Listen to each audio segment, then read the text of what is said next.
ಸ್ವಾಮಿ ಶಿವಶಂಕರ ತಪ್ಪಲ್ಪಡ್ತಾರೆ. ಸ್ವಾಮಿಗಳೇ, ಏನಾಗಬೇಕಾಗಿತ್ತು? ಮಠದಲ್ಲಿ ನೂರಾರು ವಿದ್ಯಾರ್ಥಿಗಳಿಗೆ ಅನ್ನದಾಸೋಹ ಮತ್ತು ಅಕ್ಷರ ದಾಸೋಹ ನಡೀತಿದೆ. ಅದಕ್ಕೆ ನಿಮ್ ಕೈಲಾದ ಸಹಾಯ ಮಾಡ್ಬೇಕು. ಆ ಸಿದ್ಧಗಂಗಾ ನಿಮಗೆ ಒಳ್ಳೇದ್ ಮಾಡ್ತಾನೆ. ಹಂಗಂತ ನಾನು ನಿಮ್ಗೇನಾದ್ರು ಸಹಾಯ ಮಾಡಿದ್ರೆ ನನ್ನ ಮಗ ನನ್ನ ಮನೆಯಿಂದ ಹೊರಗಡೆ ಹಾಕ್ತಾನೆ. ಬಂದ್ಬಿಟ್ಟ. ಎಲ್ರು ಈ ಮನೆಯಿಂದ ಒಂದಲ್ಲ ಒಂದಿನ ಹೊರಗೆ ಹೋಗೋರೆ. ಇರೋವರೆಗೂ 4 ಜನರಿಗೆ ಒಳ್ಳೇದ್ ಮಾಡಿದ್ರೆ ಆ ಸಿದ್ಧಗಂಗಾ ಒಳ್ಳೇದ್ ಮಾಡ್ತಾನೆ. ಓ ಹೌದಾ?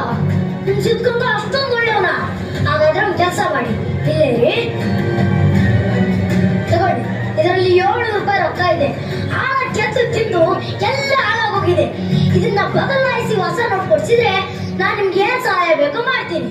ಹಾಗೆ ಆಗಲಿ, ತಗೊಳ್ಳಿ. ನಾಳೆ ಮಠಕ್ಕೆ ಬಂದು ನಿಮ್ಮ ಹೊಸ ಹಣ ತೆಗೆದುಕೊಂಡು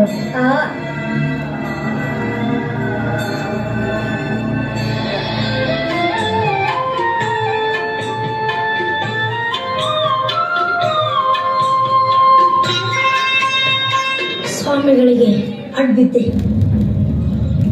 ಓ ಚಿಕ್ಕಣ್ಣ, ನಿಮ್ಮನ್ನೇ ಎದುರು ನೋಡ್ತಾ ಇದ್ದೆ.